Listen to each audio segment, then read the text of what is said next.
Europe 1 Soir.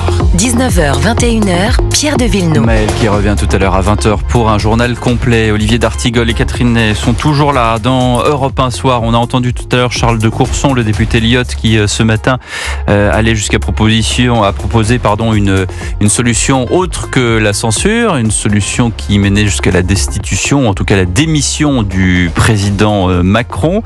Une autre figure politique à droite cette fois-ci, le LR, Jean-François Copé, tout à l'heure, proposait une présidentielle anticipée. On écoute Jean-François Copé.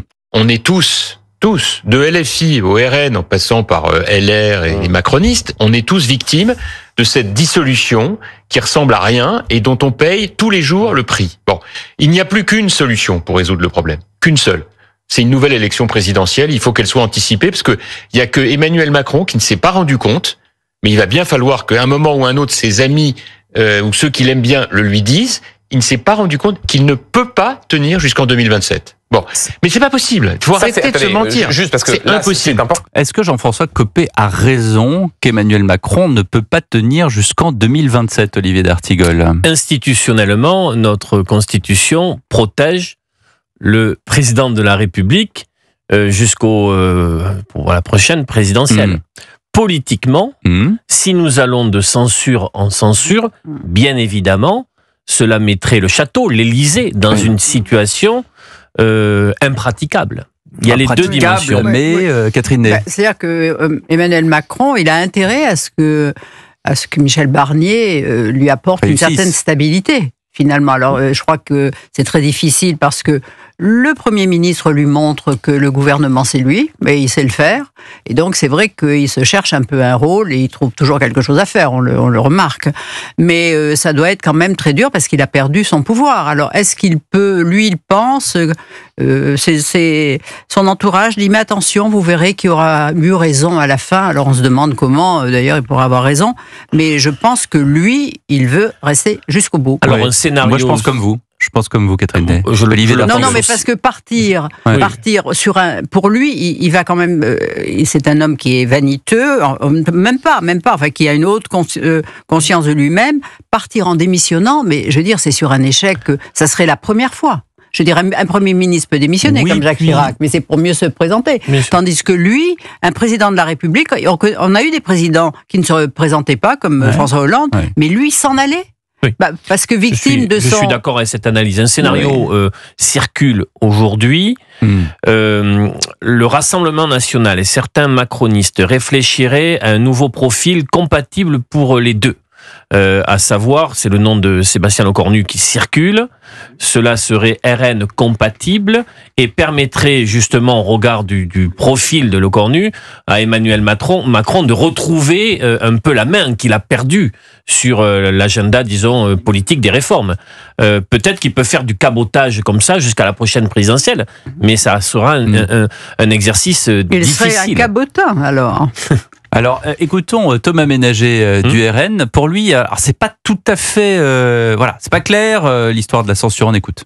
Nous, on n'appelle pas à sa démission, mais à un moment, il est responsable de la situation, responsable du chaos institutionnel qu'on connaît aujourd'hui. Et on l'avait dit, quand ils ont voulu faire barrage dans ce parti unique, en s'alliant tous contre le Rassemblement national qui était donné gagnant, on arrivait à ces trois blocs qui rendent le pays ingouvernable. Voilà. Pourquoi est-ce que c'est important ce que dit Thomas Ménager du RN? C'est parce que on en vient au point qu'on vient d'aborder. C'est-à-dire que pour Emmanuel Macron, alors que tout le monde est d'accord sur le fait que c'est lui, en n'acceptant pas le scrutin des européennes en juin dernier, qui a provoqué la dissolution, et que pour lui, il n'y avait pas d'autre solution, mais c'est lui qui provoque la situation dans laquelle on est. Olivier d'Artigol. Pierre, avec une autre dimension. Ouais.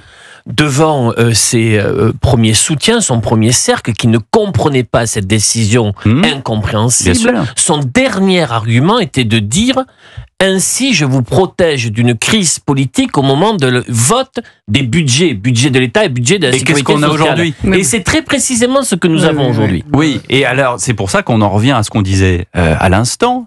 Et il est de la même façon certain qu'il va pouvoir tenir jusqu'en 2027, alors que tout le monde autour de l'extrême gauche à l'extrême droite, dit on est dans un chaos stratosphérique qu'on n'a jamais connu, même sous la 4e République. Non, mais c'est pour ça que son rempart, c'est Barnier.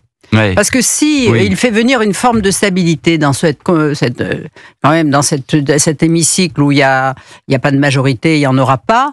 Si moi je pense que, enfin en tous les cas, Matignon, il pense que s'il passe le budget, il peut durer un peu plus longtemps. Oui. Alors on verra le budget prochain, le cirque recommencera. Mais après, est-ce qu'à ce moment-là, on a les candidats seront prêts pour une présidentielle? On sera à 1 an de la présidentielle. Je veux dire, je suis pas sûre. Et en tous les cas, si Macron veut rester, voilà, sans heurte, eh bien, il faut pas que ça soit de la crise de la 4e avec des solutions de plus en plus difficiles à trouver. Ça, c'est pas possible. Si on a une présidentielle anticipée, si jamais ça arrive, on a du coup un calendrier inversé où on fait d'abord, on fait d'abord présidentielle et ensuite législative. C'est ça, d'abord ça s'inversera plus jamais dans le futur. À moins que le législateur revienne sur le quinquennat, reviennent sur l'agenda des élections. C'est vrai que le quinquennat et l'inversion du calendrier ça a joué et les conséquences a profondément modifié l'esprit de la 5e. Bien sûr, et on en vient toujours à dire ça. Alors effectivement, Michel Barnier, c'est le rempart de Macron. Écoutez, Michel Barnier hier soir aux 20h de TF1 et Maud Bréjon encore ce matin, la porte-parole du gouvernement, qui explique ce qui se passe si jamais il y a une motion de censure. Et qu'est-ce qui se passe? Il n'y a plus de budget. Il faudra reprendre une discussion, il y aura des mesures d'urgence, il y aura une tempête probablement assez grave et des turbulences graves sur les marchés financiers où nous empruntons déjà très haut. Nos taux d'intérêt, ils sont actuellement presque au niveau de la Grèce. Il conviendra, en tout état de cause, in fine, aux uns et aux autres de prendre leurs responsabilités. Le vote de la censure est évidemment un droit, mais si chaque député a bien sûr des droits, nous avons aussi des devoirs. Il sera du devoir de celles et ceux qui voteront cette censure d'en assumer les conséquences devant les Français. On l'a vu dans le journal de 19h, ça n'est pas qu'une déclaration choc, celle de Michel Barnier. Il y a des tas d'économistes, des agences de notation qui disent on est au bord du gouffre en France sur la situation économique. Ce que je ne comprends pas, c'est est-ce que les personnes politiques qui agitent le chiffon de la censure comprennent qu'on est au bord de ce gouffre, Olivier et Catherine, c'est ça la question.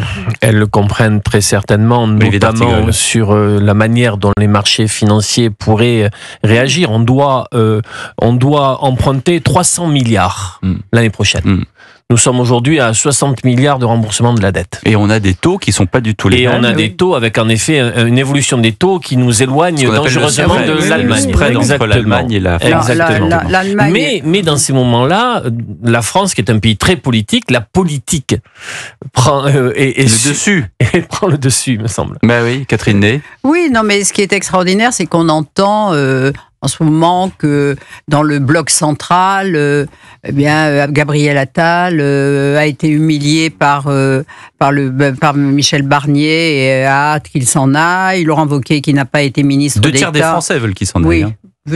Oui, mais à la fois ils veulent 54%. Sondage BFM et sondage CSA pour CNews. Oui, mais un sondage dit que 54% ne veut pas que Michel Barnier s'en aille. Alors, on veut garder Barnier, mais on veut pas garder Macron, c'est ça. Et surtout ne pas la censure.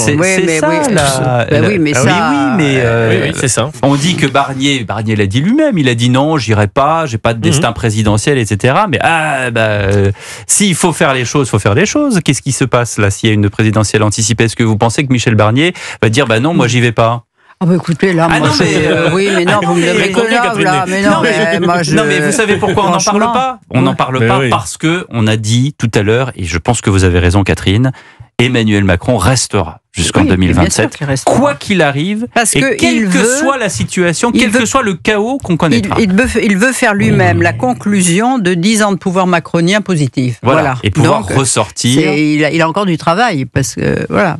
Non, mais je crois que sa psychologie, son tempérament, sa personnalité l'amènerait en effet à ne pas aller vers une démission.